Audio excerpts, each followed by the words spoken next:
Hello, how's everybody today? I'm going to talk a little bit about health today, in response to some people who were having a discussion about our blog, one of our blogs. We have two blogs. We have Truth24-7gospel.com blog and Truth247health.com. Um, so those are two of the blogs that we have. And we also have a store, which is truth-ambassadors.myshopify.com, where you can go purchase some items. Okay, I appreciate those that have shopped and bought some items, and we're waiting for some more people to buy some things. 30% of the proceeds goes to missionary causes, and right now we've been working extensively in Uganda trying to help the people there. So 30% of whatever when you buy, 30% of the gross amount will be used for helping the people in Uganda. Okay, so do take advantage of that. Anyway, this will be the health seminar today, not the gospel. We'll talk a little bit about health, but anyway, two people had their own private chat, I guess, going about one of the blogs that I did on health. Of course, a lot of the information comes from my book, Live to be 120 without sickness and disease, which is possible to do. And actually, believe it or not, some people won't believe this, maybe a few of you will, but it's been documented. There was a man that lived to be 256 years old in China. Okay, 256. Lived in one of the provinces in China, and of course he lived on wild foods. He wasn't a meat eater or anything like that. But yeah, 256.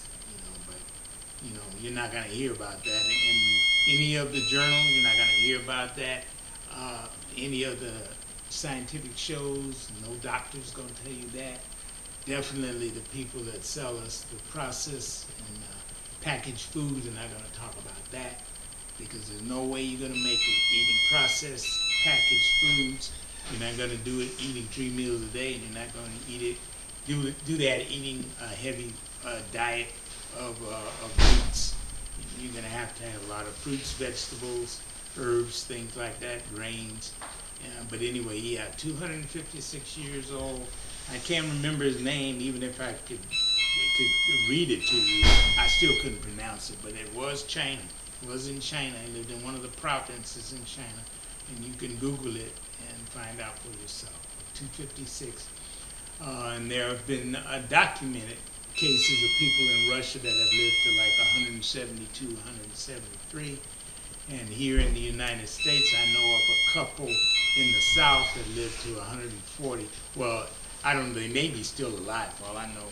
But when I found out about it, they were like 140 and 142, a couple in the South. So you can live a lot longer than 120. But my book is Live to 120 Without Sickness and Disease.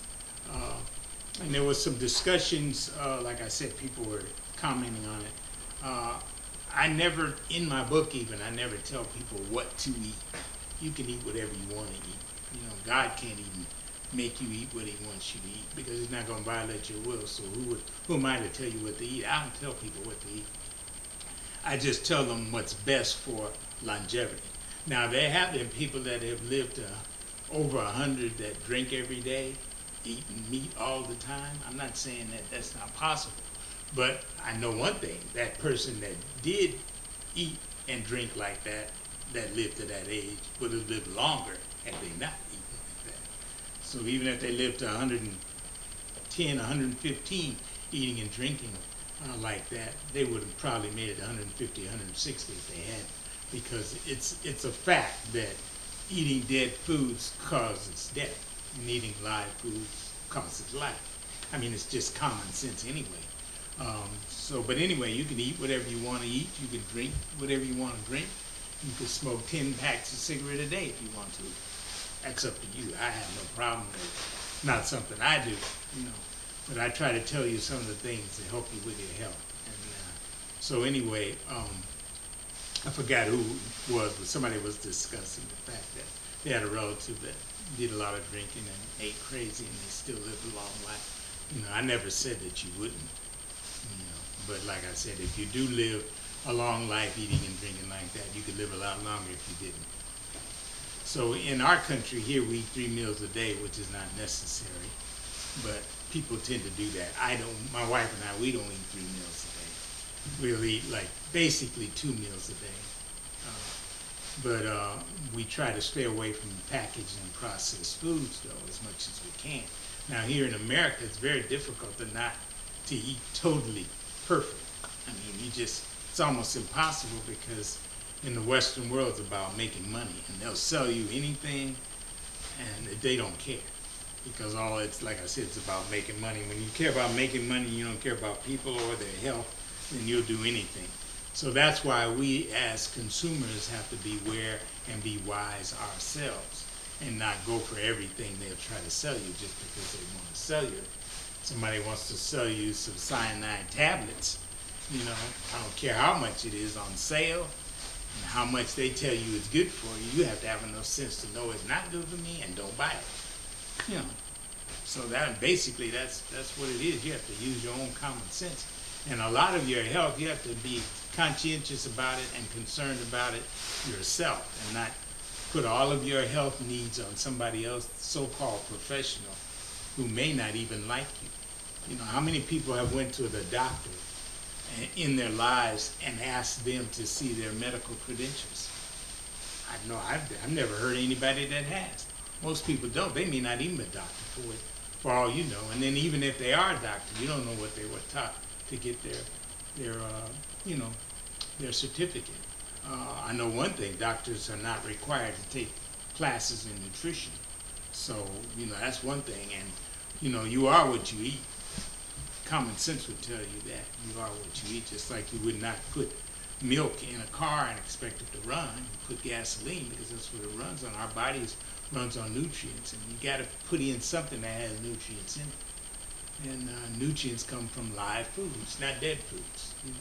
I'm not saying there's no nutrients in dead food, but there's a lot more nutrients in live food than dead food. So, again, you do what you want to do. I'm not trying to preach to anybody to tell them what to do, but I do advocate, eating live foods, though. You should, but if you don't want to, then you don't have to. And processed and packaged foods have a lot of ingredients in it as preservatives. They have to, in order for that product to be able to stay on the shelf for a long time. They have to do something to it to keep it from dying on the shelf. So whatever they do to it will affect your body in some way. So anything packaged and anything processed has to have went through some type of treatment. That's the point. And whatever treatment it went through can affect your body. So you need to keep processed and packaged foods to a minimum. Now, I know everybody has such a busy schedule that, it's hard for them to cook from scratch each day. But it's not impossible to do. And what you can do is you can get you a crock pot, and which my wife and I, we've been using crock pots for years. And you can cook up a real good meal in a crock pot on a weekend and have enough food to last you for that week. You may supplement it with other things, but you'll have the basis of your food in that crock pot. It can be done, and it doesn't take a lot of preparation to do that. All you got to do is warm it each day. Then you shouldn't use a microwave. That's another problem for another day. Using a microwave. Those types of rays are not good for your body, and they're not good for your food, even though people do it. So anyway, those are some of the things, some of the tips that I have. Like I said, you can take them or leave them. You can do whatever you want to do, And it's not like I don't care about people. I do, but I know people are going to do what they're going to do anyway. We just try to advise you of some things that are wise, whether you want to take it or not. Again, that's up to you. We do care about your health. We care about our own health. We care about people, else we wouldn't do what we do. But you have to also care about yourself and make the decisions. Decisions are always going to be made by you anyway, regardless of what you do or you don't do. You make the final decision. But to have more information to make a determination on what you do and don't do is always better anyway. you can make a better choice or a wiser choice. So I hope everybody is healthy and whole. Stay healthy and whole, and try to eat wisely and not depend on the so-called professionals for your health care. You know, do a little thinking, do a little investigating, do a little analyzing, do a little studying on your own and find out what's good for you, what's not good for you, and make your choices based on that. Okay? So again, in the description box will be any link to any of the information, including a link to the book, which is on Amazon.com if you want to purchase it. So everybody have a blessed day today. We love you. Have a blessed weekend, and we will talk to you or see you next week. Be blessed.